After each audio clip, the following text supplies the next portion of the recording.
como primeiro senador inscrito para se dirigir ao nosso convidado de hoje, Sua Excelência o senador Roberto Requião. Em seguida, a senadora Ana Amélia e em seguida, o senador Lazier. Eu tenho medo do senador Roberto Requião, porque ele disse que é um excelente atirador. Ele disse uma vez que acerta o olho de um coronel a 1000 metros. Eu espero que o senhor não acerte o olho de um general, viu? Tem a palavra Vossa Excelência, senador Requião. Eu teria que ser um bom atirador, porque, afinal, eu sou um aspirante oficial de cavalaria.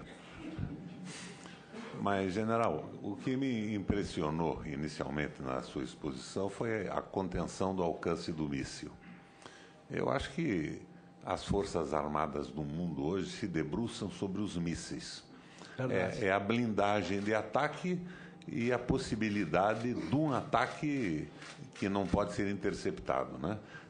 Temos os famosos mísseis russos de última geração, hipersônicos.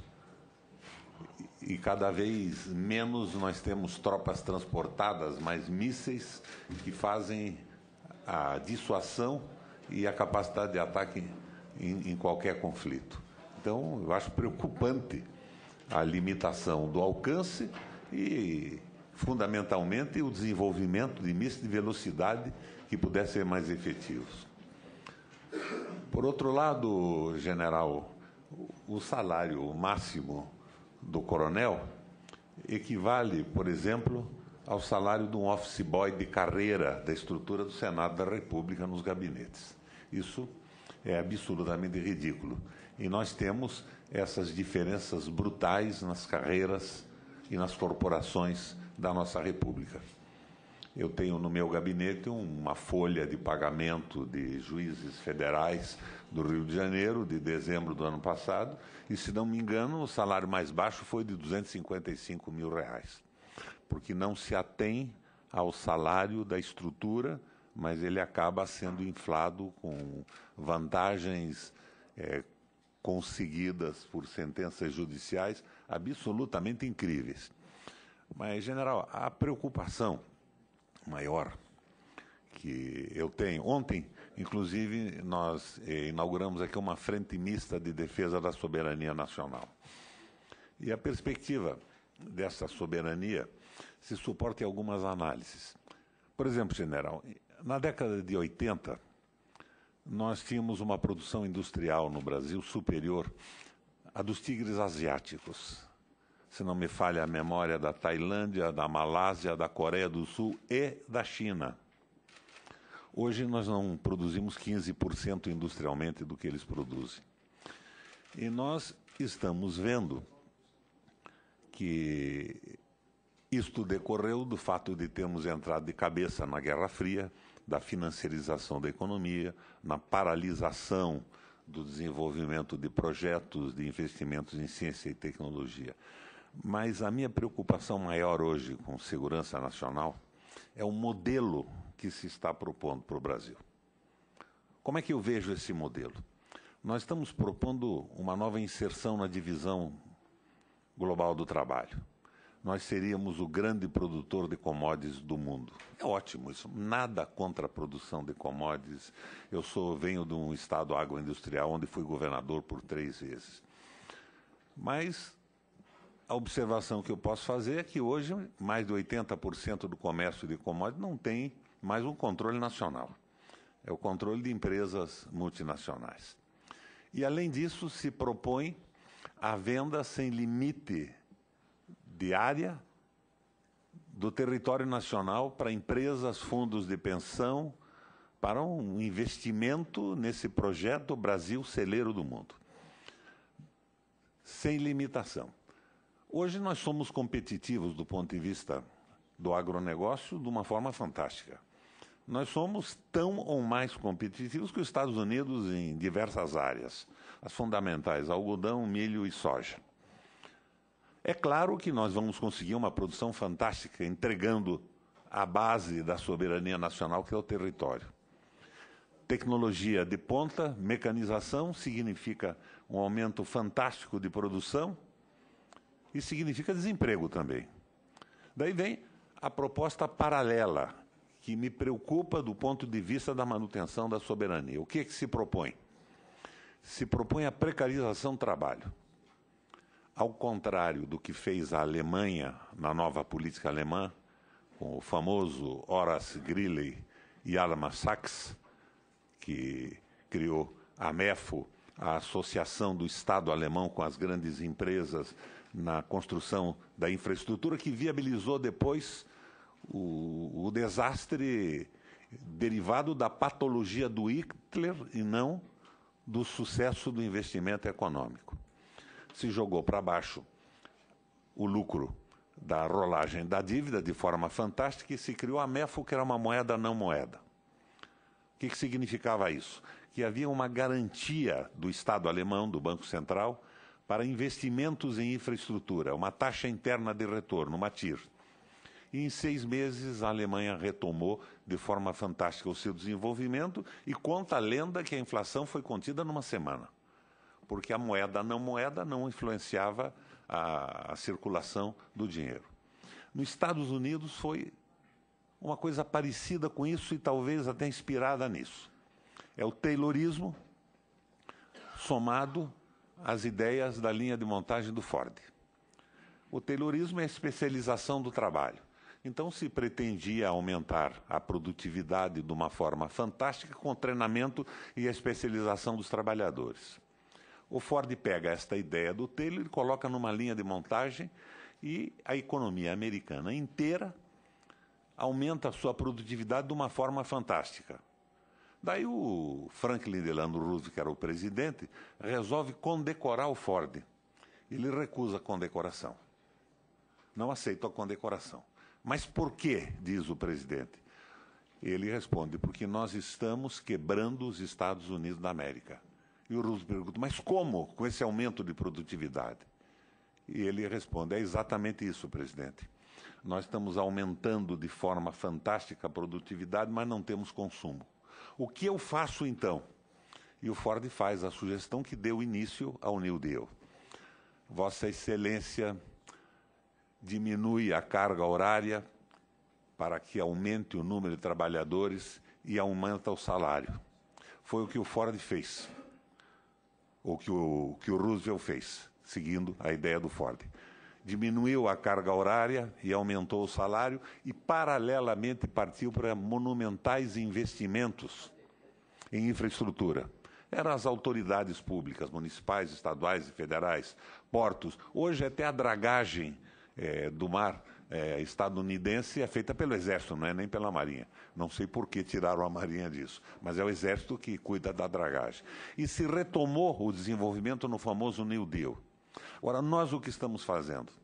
Estamos imaginando que com a precarização do trabalho, a diminuição do salário, o fim das garantias, nós vamos criar um modelo chinês no Brasil. A China saiu de uma relação laboral de idade média quando os investimentos americanos chegaram nas zonas especiais de exportação. Mas era fantástico para um chinês, que nunca tinha tido um emprego regular, poder almoçar melhor e pagar um jantar de qualidade para sua família. Não é o nosso caso. Nós já vivemos o período getulista, a consolidação das leis do trabalho, as garantias sociais, o famoso Estado Social se estabeleceu no Brasil. Então, nós estamos com um projeto de dependência. É o consenso de Washington e é a teoria da dependência elaborada pelo Enzo Faleto, que era um italiano naturalizado argentino, que escreveu um livrinho em parceria com Fernando Henrique Cardoso. A teoria da dependência parte do pressuposto que nós não temos condição técnica no nosso exército para a nossa defesa, que nós não temos industriais capazes de levar para frente o desenvolvimento, que a expertise do nosso povo chegou no limite e que nós só podemos nos desenvolver suportados na direção de outros países e de outras economias mais avançadas. Então, eu vejo isso com uma preocupação monumental de soberania. Esse modelo de celeiro do mundo nunca levou país algum ao desenvolvimento. Na recessão, a Alemanha saiu com o Sachs, os Estados Unidos saiu com o Roosevelt, as ideias do Taylor e do Ford, mas nós estamos no caminho contrário, nós estamos no caminho absoluto da dependência. Como é que eu posso pensar em soberania nacional sem uma indústria desenvolvida? Dentro do país e fora do país, como disse Vossa Excelência, agindo em países com o apoio das nossas missões militares e do Itamaraty. Então, nós estamos num projeto de globalização que no mundo hoje é suportada pelo domínio absoluto do capital financeiro. Na Europa, com a queda da referência dos países socialistas, do fracasso do comunismo russo, esta referência criou, enquanto existiu, o Estado Social. O Estado que respeitava o trabalho, que respeitava a sustentabilidade, a natureza, que respeitava o direito das minorias. Quando desaba o Muro de Berlim, essa referência desaparece e volta a ideia da hegemonia absoluta do capital suportada num tripé, que é o tripé que eu vejo funcionar no Brasil hoje, e daí a minha preocupação com a soberania nacional. Primeiro apoio desse tripé é a precarização do executivo, que passa a se subordinar a um banco central independente ligado às necessidades do capital financeiro. Segundo ponto de apoio é a precarização do parlamento com financiamento privado de campanha, os caixas 2, 3 e 4. E o último ponto de apoio da destruição do Estado Social e da soberania dos países é a precarização do trabalho. O fim das leis sociais, o fim de todas as garantias. E eu vejo isto acontecendo no país. A própria precarização do Exército. Eu me contrariei muito com o Ministério da Defesa num determinado momento. Porque, idealmente, o Ministério da Defesa me parecia uma ideia genial, mas ele veio num processo de desmonte e vinculado ao consenso de Washington e à teoria da dependência. Então, a preocupação é como é que nós podemos pensar em soberania nacional sem um suporte industrial, um desenvolvimento suportado em tecnologia e desenvolvimento industrial.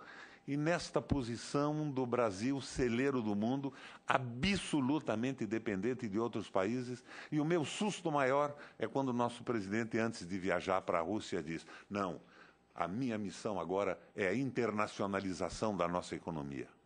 Isso no momento em que as grandes empresas nacionais são destruídas. Numa barreira de combate à corrupção que é absolutamente necessária. Não existe um brasileiro que não acredite que esse sistema corrupto das empreiteiras, da compra do parlamento, tenha que ser encerrado. Mas eu lembro que quando os Estados Unidos entrou, mais recentemente, na recessão em 2009 e 2010, a General Motors, que era o símbolo do desenvolvimento econômico dos Estados Unidos, industrial, ia quebrar. E o Barack Obama estatizou a General Motors, recuperou com dinheiro público e devolveu posteriormente a iniciativa privada. Nós entramos num projeto de interrupção de despesas públicas por 20 anos. O Barack Obama realizou, a partir de 2009 e 2010, um déficit público de 1 trilhão e 500 bilhões de dólares e manteve nesse nível acima do trilhão até que o emprego voltasse a se estabilizar. Então, a minha preocupação maior é com um modelo que não leva em conta mais a visão nacional e soberana. Eu vi a sua preocupação na exposição que fez, quando se referiu à participação de empresas brasileiras fora do Brasil, mas isso está desaparecendo. Eu acho que nós estamos numa crise de modelo, é um erro brutal, é um desacerto com todas as fórmulas de sucesso de recuperação econômica na história recente do mundo. E qual é a saída que nós temos nesse processo? Neste modelo, o Exército desaparece. Nesse modelo, o Exército desaparece. Com a venda indiscriminada de terras, daqui a pouco nós vamos ver polícias estrangeiras garantindo a estabilidade contra um povo pobre, desempregado, sem salário, sem condição de subsistência, garantindo a posse e a produção de fantásticas propriedades agrícolas com uma produtividade extraordinária. É esta a preocupação, e esta preocupação nos levou ontem a, com mais de 200 parlamentares, constituirmos a Frente Mista de Defesa da Soberania Nacional. Sem um exército, uma marinha e uma aeronáutica equipadas e fortes, nós não temos poder de dissuasão e não temos participação em mais nada. Então, nós vemos uma crise brutal na perspectiva da soberania e da cidadania. E uma espécie de uma guerra híbrida que vai nos desmontando e nós vamos perdendo a dignidade de sermos brasileiros e orgulho de sermos nacionais. É a preocupação que nós temos. Não é uma indagação, é uma exposição de uma preocupação do número enorme de parlamentares. Porque o que nós pretendíamos, na realidade, com o convite que fizemos a Vossa Excelência, era entender a posição do Exército a respeito dos assuntos que foram brilhantemente expostos. Muito obrigado a Vossa Excelência, senador Roberto Requião, autor do requerimento do convite que nos trouxe hoje aqui à Comissão de Relações Exteriores e Defesa Nacional, Sua Excelência o Comandante do Exército, General de Exército Vilas Boas. Muito obrigado, senhores senadores, pelas perguntas profundas, né? Senador Requião, eu acho, não vá o sapateiro além das sandálias, né?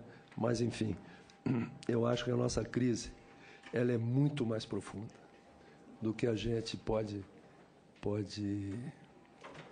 assim, avaliar. Eu disse, uma entrevista que eu dei, até suscitou algumas críticas, eu disse que o país está à deriva. E alguém interpretou que eu estaria fazendo uma crítica ao atual governo. Não, nós estamos à deriva já há muito tempo. O Brasil foi o país que mais cresceu da década de 30 à década de 80. Né? Vamos lá, período Vargas, Juscelino, os governos militares. E cometemos o erro, a sociedade brasileira cometeu o erro, de permitir que a linha de confrontação da Guerra Fria dividisse a nossa sociedade. E aí nós perdemos o sentido de projeto nacional, perdemos a ideologia de desenvolvimento, senador. E estamos... É um país que está sem rumo. Circunstância perigosa para um país da estatura do Brasil. Porque se fôssemos um país pequeno, poderíamos nos agregar a um projeto de desenvolvimento de um outro país, como ocorre com muitos. Mas o Brasil não pode fazer isso. O Brasil não tem outra alternativa a não ser potência. Quando eu falo potência, eu não estou dando uma conotação negativa de imperialismo, expansionismo, não. É um país que tem que ter uma densidade muito grande. E eu acho que a crise é profunda, porque nós estamos, inclusive, eu tenho muito medo disso, perdendo um pouco da identidade nossa, né? da nossa autoestima, ela está se estiolando. Bem-vinda, senadora. Tudo bom? Seja bem-vindo, Vanessa, amiga amazônida. Mas, enfim, e na crise que nós estamos vivendo, e a gente se debate normalmente com as questões políticas, com as questões econômicas, né, enfim, com os problemas éticos, eu acho que estão nos faltando agora muito pensadores, né? Gente com capacidade de nos oferecer novas estruturas mentais e novos caminhos de evolução. Eu acho que nós estamos ainda um pouco presos com esquemas mentais, políticos e ideológicos, que ficaram para trás. E o Sobem salientou isso, dessa enorme integração que há das economias mundiais, não é? E então nos faltam pensadores. E aí eu remeto ao senador Cristóvão, né, senador? O senhor que se debate tanto nessa área, eu acho que nós estamos pagando por isso agora, pela negligência de muito tempo com a nossa educação. Então, eu acho que o nosso sentido, falta do sentido de projeto nacional, tem permitido, ou tem deixado de condicionar uma convergência nos vários setores da sociedade. E isso tem feito que o senhor, eu, enfim, qualquer ator nesse contexto, não tenhamos um rumo, uma referência explícita para onde nós devemos seguir. Então, eu acho que esse é um grande debate nacional que nós temos que provocar para recuperar isso. Não temos outra alternativa, senão nós vamos, as forças centrífugas vão acabar sobrepujando as forças centrípetas e a gente se fragmentando. Se não territorialmente, mas a sociedade brasileira está num processo de fragmentação muito grande. Então, essa é o pano de fundo, eu vou dizer assim, né? E inclusive, se vê, senador Collor, a preocupação, né, dos internautas, a maioria deles com relação às fronteiras. Eles estão se referindo às fronteiras físicas, mas nós temos que pensar nas fronteiras virtuais, porque nós não temos essa densidade de pensamento, o sentido de projeto, ficamos com um ambiente rarefeito e acaba sendo fácil incorporarmos, enfim, ações disruptivas aqui no nosso ambiente. E o Brasil, tem gente que diz, por exemplo, não, isso está acontecendo, é fruto de ação internacional, enfim. Eu não concordo, mas concordo sim que nós somos hoje um organismo com imunidade baixa. Em consequência, ele está vulnerável para ações de fora, de forma a nos inibir e a destruir os pontos fortes que nós temos aqui no nosso território. E quando eu falo das fronteiras virtuais, por exemplo, a preocupação com o tráfico de armas. Passam pela fronteira, claro, passam pela fronteira. Mas vimos a quantidade de armas que vinham sendo remetidas dos Estados Unidos, entrando pelos aeroportos, né? Eu vimos nossos déficits de soberania, como eu apontei, a questão da limitação do alcance de míssil. Eu vejo a nossa passividade com que a gente submete em injunções vindas de fora, no sentido de neutralizar áreas que abrigam enormes recursos naturais, como no Acre, lá do senador Jorge, e nós temos a Amazônia já com 40% de terras indígenas e unidades de conservação, sem que tenha havido um debate, e elas são necessárias. Eu sou um preservacionista, mas sem que tenha havido um debate da natureza, e nós acabamos permitindo que acontecesse quase uma crise humanitária na Raposa Serra do Sol, por exemplo. Aquilo é terrível. Então, além das fronteiras físicas, nós temos que cuidar das fronteiras virtuais, e para isso nós temos que ter um projeto e essa densidade de pensamento. A sua pergunta é muito profunda, eu fiz uma abordagem aqui superficial em função do tempo, mas eu gostaria até de voltar a conversar com o senhor sobre isso, se o senhor não se incomodar. Ou seja, general, nós somos grandes demais para não termos projeto. Exatamente.